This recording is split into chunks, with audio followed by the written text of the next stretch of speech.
And welcome back, and back with our panel for a little political pontificating and prognosticating, if you will. Jim Veros, Mike Emanuel Jr., Ricardo Franco. Too early for big words. I know, big words, big words. All right, well, let's begin with the political pontificating here, if you will. Sure. Biggest headlines and storylines in 2019 politically, locally. So I'll start with you, Jim. Assemblyman Joaquin Arambula being found not guilty. I think that was a huge story going into 2019, and it was obviously we didn't know how that trial was going to go and how it transpired, and a lot of from the interview to Jerry Dyer's rebuttal. It really started on KC24 with the Assemblyman's interview, and it escalated from there. So obviously politically, why it was such a big story was that you had so many Democrats and Democratic consultants circling, seeing what was going to happen with this, and people ready to run for his seat, and what was going to happen with that seat, and whatnot. So when he was found not guilty, it sort of went back to status quo, and Assemblyman Arambula went back up to Sacramento, and lived to see another day. Ricardo, for you, the biggest storyline of 2019 politically, right here in our valley. I think there's two. I know the national decision and recognition of the Armenian genocide is also a local issue for us. And that good call with the host. Yeah, no, yeah. But it truly is. And yeah, then you had the president the next day saying it wasn't genocide. It was a bit of a letdown. We had to bring that up, didn't we? Yeah. But that's our job here. No, I know. So, but I think the shooting of Isaiah Marietta Golding, getting shot in the back of the head, coming out, was a huge pain for a lot of people in this community, and to see that coming at a time under the leadership of now a leading mayoral candidate, where we're really having to ask ourselves, who are these people that we're putting in charge and in power, and what are we going to do to make sure that this type of stuff never happens again? We've seen this type of stuff before here in Fresno, then we started to continue to see it in other parts of the country, but this one was just so blatantly wrong.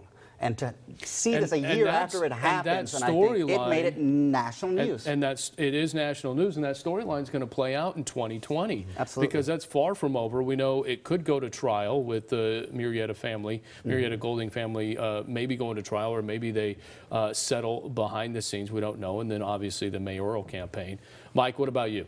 Lee Brand not seeking re-election, first mayor in 30 years to not seek a second term. Yes. And it throws the race wide open between Jerry Dyer, former police chief, very popular.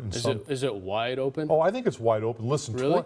2020 is going to be the year where qualifications and candidates do not matter. It's all process.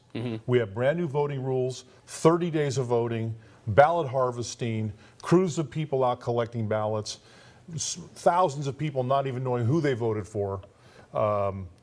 So it's not a fait accompli what's going to happen here between Dyer and Andrew Jans. It's interesting you mentioned that, because it was right here on this program where when Andrew Jans announced that he was running for mayor, and I had Mayor Brand on this show, and he strictly said, I am running for re-election. And then a week later he says, never mind, I retract that. I'm not running for re-election. And then Jerry Dyer came into play. Yeah. I mean, listen, to do that job, you got to have fire in your belly every single day of the week. Right. Lee Brand's been a public servant for 2 decades. He doesn't have it. And so the reasons he gave, I think, were very valid. Family, grandkids. He's been enormously successful in business, wants to enjoy the fruits of his labor. Yeah. To me, it's bad for the city to not have for a second term, but I understand it. I think one of the biggest stories, and here's a couple of mentions here. Holly Blair, the Lemoore City Councilwoman, who had obviously some mental problems, and we hope that she gets better with her situation down in the City Council. And the political warfare on the City Council, that was an incredibly interesting storyline. But I still think that Devin Nunes is the biggest story of 2019 because of his lawsuits against the Fresno Bee and McClatchy, Twitter, and just his dynamic and what he is now doing, where he believes that President Trump is reelected. I believe he is in his administration at some point. It's remarkable in the fact that it's a Republican fighting back, which we don't see very often. And that is correct. And it's also going to see is the Fresno Bee going to be around at the end of 2020? Well, okay, so we got a few minutes now to do this. The big reveal, the bold predictions politically here in 2020. here in local? I think 2020 is going to be the year of the propositions. I think you're going to start seeing all these people wanting to come out and they're going to try to pass Measure P again. I'm hearing that Ashley Swearingen and her crew is sort of organizing again for parks. You're hearing other things up in Sacramento for the split payroll tax thing's going to be coming out here with the California Teachers Association. There's going to be more and more money spent on propositions this upcoming November, and I think a lot of them are going to fail. Mike? The mayoral race will be incredibly close. You're saying it's going to be incredibly close. Andrew Jans has no qualifications whatsoever to be the mayor. As a matter of fact, P.J. O'Rourke said something that I admire. He said, and I'll say this about Jans, electing Jans will be like giving whiskey and car keys to a teenage boy. He does not know what he's doing or even why he's running. Very close, though. It's about process now.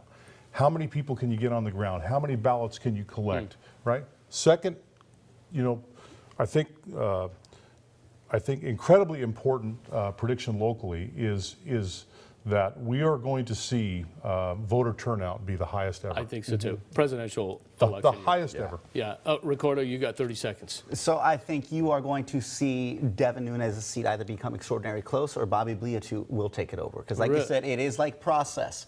And process is different than spending $1 million of ads like it was last time. And that groundwork has already been laid and people's feet are already hitting the pavement. We're not used to doing it in Christmas time because we moved our primary up there. But somewhere in Fresno will be a congressional member that I think is going to support Medicare for all and a Green New Deal. I will just say this. I think we have two very close primaries. Actually, one close primary, one close race on election night. The close primary is between Costa and Esmeralda Soria. Maybe. And I think the closest race may be the last congressional race once again between Cox and Valadeo. Yeah. We'll see how it turns See how out. it goes. Guys, happy holidays. Happy New holidays. Year. Thank you. Thank you so Merry much. Christmas, Alexander. Appreciate the time here. All right, still to come here on Sunday Morning Matters, another sparring session over high-speed rail. What the government and state are bickering about now.